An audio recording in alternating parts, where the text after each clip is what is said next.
Pourquoi le Burkina Faso n'accuse-t-il pas nommément le Togo d'être associé à la tentative de coup d'État contre lui?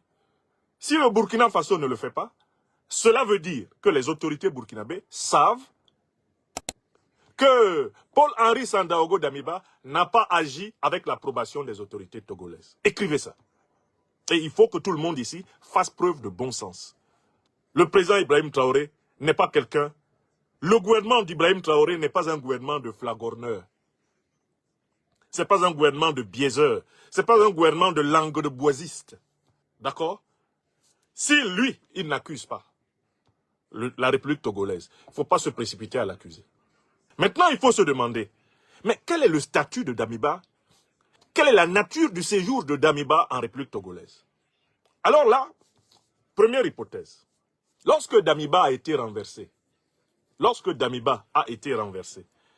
le 30 septembre 2022, si je ne m'abuse, il y avait deux possibilités pour Damiba. Non, il y avait trois possibilités pour Damiba.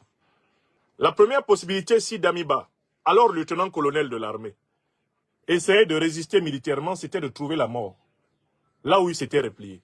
Puisque les unités sous le commandement du capitaine Ibrahim Traoré étaient plus fortes que lui.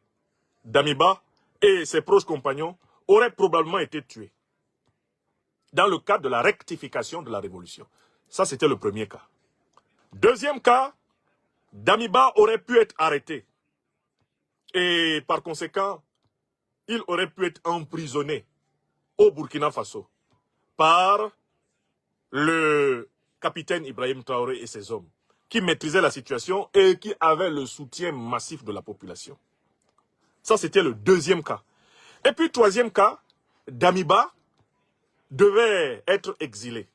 Il devait partir du sol du Burkina Faso pour ne plus constituer un obstacle à la réalisation des objectifs de la révolution populaire progressiste. Quelle est, parmi ces trois hypothèses, celle qui a été retenue? Peut-être quatrième hypothèse, il y aurait eu une confrontation, peut-être que Damiba, espérait-il, aurait pu renverser la vapeur et écraser la prise du pouvoir par le capitaine Ibrahim Traoré. Damiba n'a jamais essayé, parce que sur le terrain, il a bien vu que s'il avait essayé, c'est la première hypothèse qui lui arrivait, ou dans le meilleur des cas, la seconde. Soit il se faisait tuer, soit il se faisait arrêter. Si Damiba n'a pas tenté une contre-offensive militaire, c'est parce qu'il n'en avait pas les moyens. Et parce qu'à un moment donné, il a cru pouvoir compter sur la France et elle lui a fait défaut. Elle n'a pas pu le sauver, comme elle n'a pas pu sauver Bazoum. Comme elle ne pourra pas sauver Ouattara Draman. Comme elle ne pourra plus sauver personne en Afrique entre